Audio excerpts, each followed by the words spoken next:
Rabbi Manis Friedman, hello. Thank God it's Tuesday. So wonderful to have you on. Not without problems, because we have such an important show where we want to talk about things that we can get some wonderful spiritual insights from you about what we can possibly expect this year that we just entered into. Happy beginnings, by the way. Happy New Year.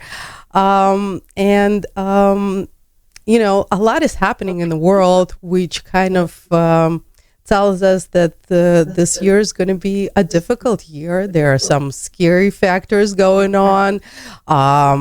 Then again, there are some changes coming up, such as an election, and people are hopeful that certain things that'll help change certain things. There's always this fear of what's going to happen to economy. I'm sorry, some things are not very positive on people's minds, such as conflicts around the world. So that's why we need you more than air to tell us what do our scriptures tell us? What can we be expecting this year? Will it be a good year, a scary year, a prosperous year? Please take it away, Rabbi Friedman. How have you been? It's been a long time. Yes, it has. Missed you a lot. Missed our shows a lot. Missed your wisdom a lot. It's been a very, very pleasant holiday season for most people in the world. Anyway, we've spoken about this many times. If we want to keep a finger on the pulse of the world to see how the world is doing, where do we need to look? What will tell us whether we're doing better or worse? How the Jewish economy? People are doing. How God is doing. Is God becoming more popular? Is God becoming more real? Is godliness becoming more in style, in practice? That's the only thing. To put it in simple language, if you're worried about the politicians, you really should look at the voters. What are the people saying? What are people doing? What do people want? If people don't know what they want, then nothing is going to help. Of course, we're going to have bad politics, because goodness comes from people, not from politicians. That's the beauty of the voting system. The people get to have who they want to be their leader. So if the people are good, committed to good, devoted to the right things, then they will elect the right people. So how are people doing? What's going on with the morality and the goodness of human beings? It has improved so greatly. It is getting so much better that it is very encouraging. The functions are malfunctioning. Everything is malfunctioning.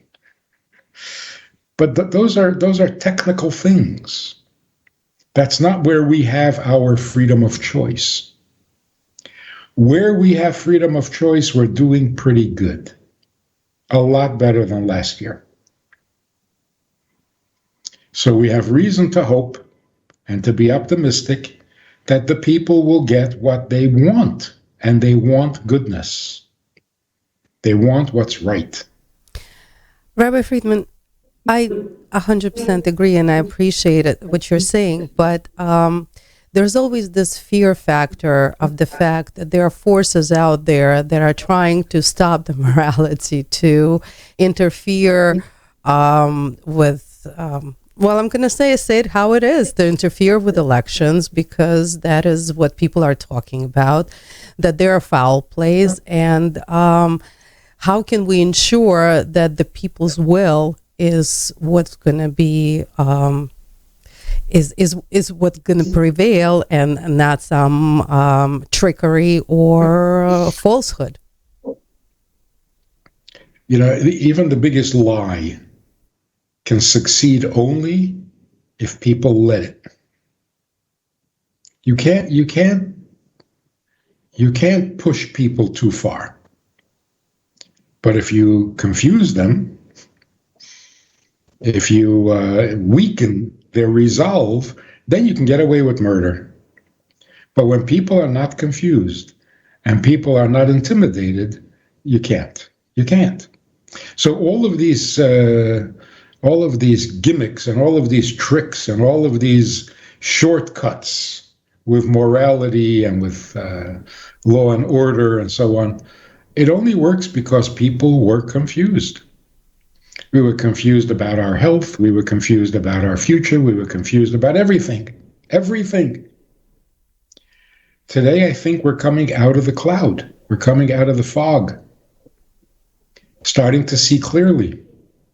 Well, the bad guys got to run and hide now. It's great news that we do see clearly. However, there is still kind of things in place and play, and especially people are very worried about the economic aspect of what this year will bring. And actually, I heard a very prominent Chabad rabbi on YouTube say that this will be a prosperous year. That's kind of contradictory to how the picture looks, because if there's a crash, how can it be a prosperous year? Where are those, I don't want to say predictions, but these kind of thoughts coming from? Are there scriptures out there that somehow support this view? It's a little risky to start making predictions based on scriptures. Yeah, you can find a verse to support any position you want. So if you're in a good mood, you'll find a positive message. You're in a bad mood, you'll find a negative message. That's not conclusive. The problem is we worry about things we can do nothing about. Not only does that produce anxiety that we cannot afford to suffer from,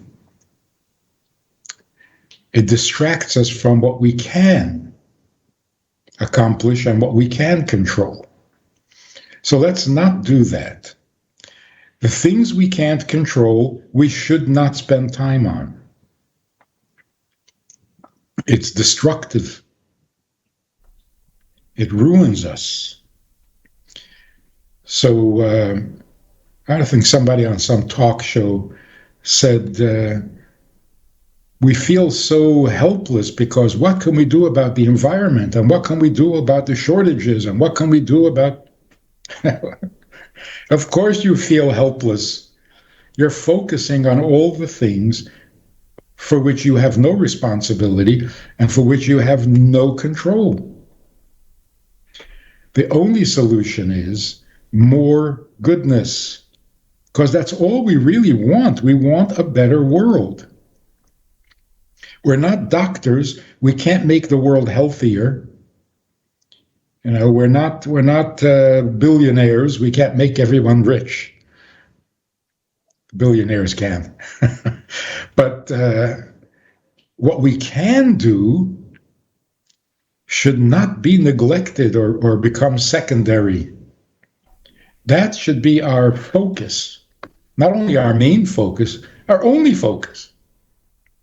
Because really, ultimately, the only thing lacking in this world is goodness. The question that I wanted to ask is that we keep on saying that the world is getting better, and sometimes it gets so confusing because so many crazy things are happening, and it's hard to see where the world is getting better. Yet you always have a very, very definite indications of where to look to find the better. Can you just refresh our mind in where to find that better? Very fair question. For a long time, like 3 years,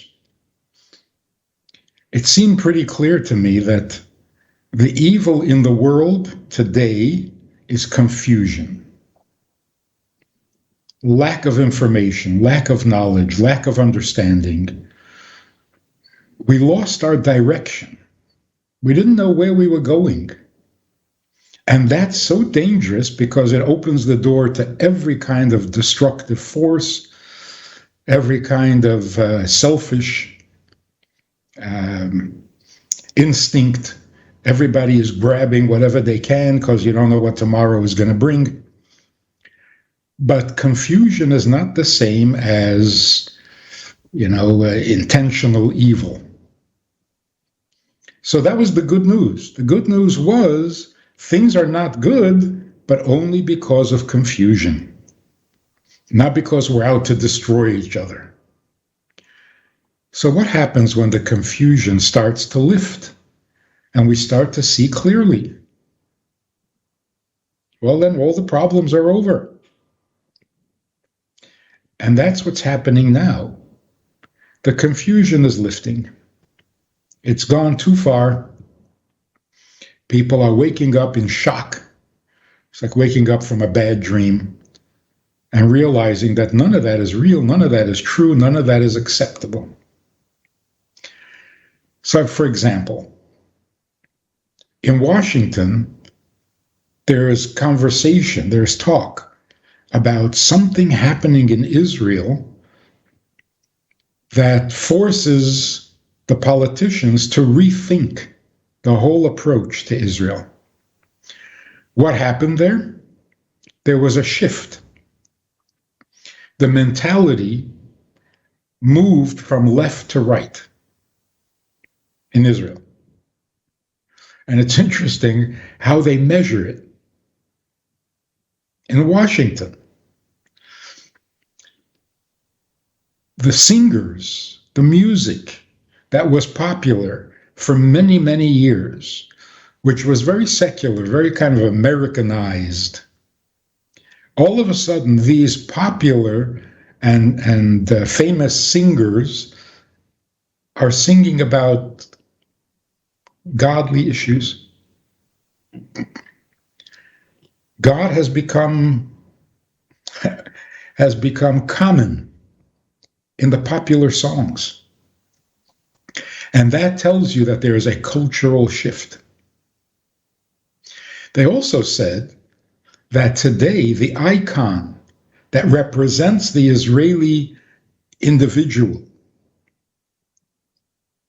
in Israel is not the Star of David, and it's not the round-armed menorah, it's tefillin.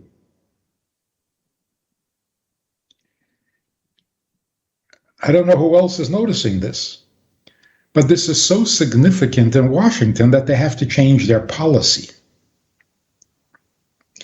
It's not the same country anymore. You got to speak to them differently, with different ambition, with different goals, with different realities. The same is happening all over the world. Popular culture is becoming more godly.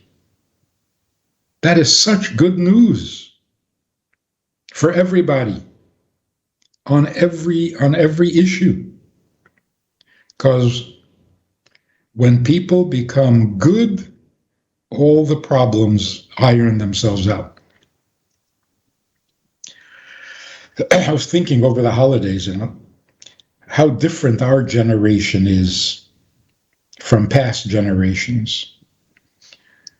And even today, some people need to rethink, because for such a long time, good people were encouraged to think about the things that they don't have. Why don't you have more kindness? Why don't you have more patience? Why don't you have more generosity? What? It worked, I guess. It motivated people to try harder. There's something different today. Like even on Yom Kippur, we're asking forgiveness. I made this mistake, that mistake. I sinned. I violated whatever. Today we have a different way of thinking. Never mind what I'm lacking. I know what I'm lacking, and I probably never have it. I'm never going to get perfect. I'm never going to get But there is something I do have. There's something I'm good at. There is something I'm good for. Why am I not doing that better? Why do I have to go looking for what I'm not good at, condemn myself, discourage myself, frustrate myself, and trying to become what I'm not?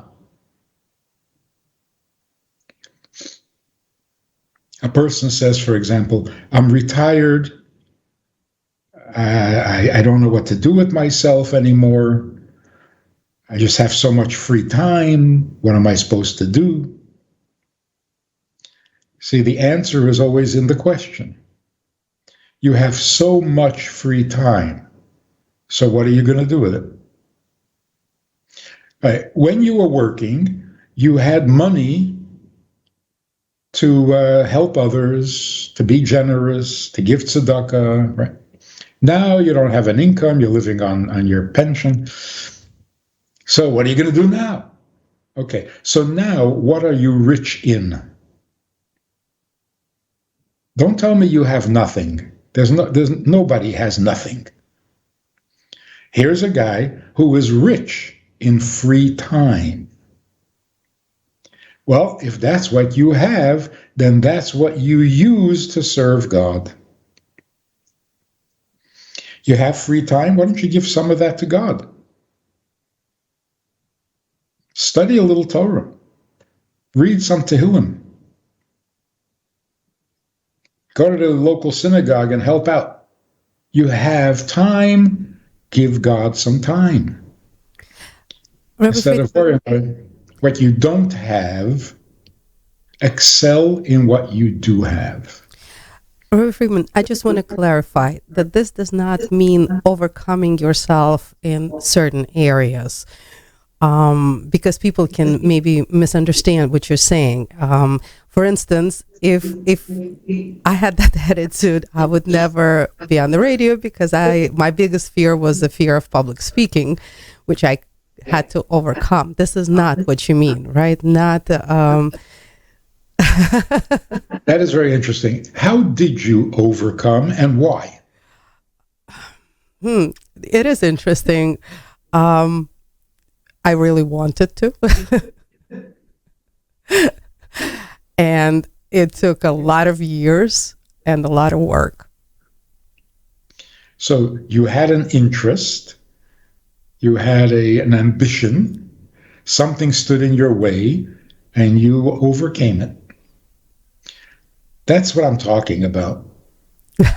Not somebody should come and tell you, why don't you go on radio? Why don't you speak in public? It's what you desired. It's what you had an interest in, which means somewhere you had a talent for it. But there was an obstacle. So you became better at what you already had. You didn't push yourself to something you didn't have. In other words, you had the desire and the interest and the motivation, you just needed better tools. So you improved your tools, which is great. But it's so much more optimistic, it's so much more positive than, what am I going to do? I'm not good at something. I don't have. Well, if you don't have, stop worrying about it. What do you have? Where are you talented, successful, motivated, excited? It's so much, and I think that Rebbe created this mentality for people who had the opposite mentality. Coming from Russia, all we ever thought of was what we don't have. We didn't have freedom, we didn't have opportunity, we couldn't do this, we couldn't do that. So depressing. So we come here and we start doing the same thing all over again with becoming an American, You have something, use it well. Or as the Rebbe said, if you've learned A, then teach others A. When you learn B, you'll teach others B. Which means use what you have to the maximum goodness. that is not difficult. In fact, it's kind of exciting. It's a good reason to wake up in the morning with a little enthusiasm. So again, thinking about the things that we can't control, things that we can't influence even, except, slightly in our voting.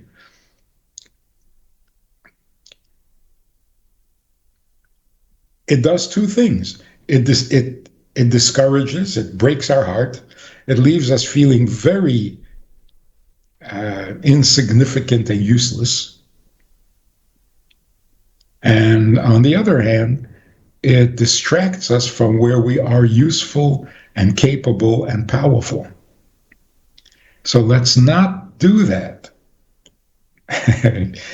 During the holidays, we don't listen to the news. The world looked so much better. For sure, a lot more peaceful. Right. Because in reality, life is much better than the news makes it out to be. So let's push the goodness that we have. Let's use the talent that we have. Let's use the resources that we have. And the rest has always been out of our control. So why worry about it now? Rabbi Friedman, amazing as always. And unfortunately, we came into the program a little bit late and running out of time. I had so much planned to speak to you about. So the good news is there's one more. Thank God it's Tuesday next week and every week. So thank you very much for your time, your wisdom, and your talent to make our life so much more positive and so much brighter. I'm sorry about the internet. It's the whole neighborhood went down for some reason. I don't know. But we learned something. Thank you.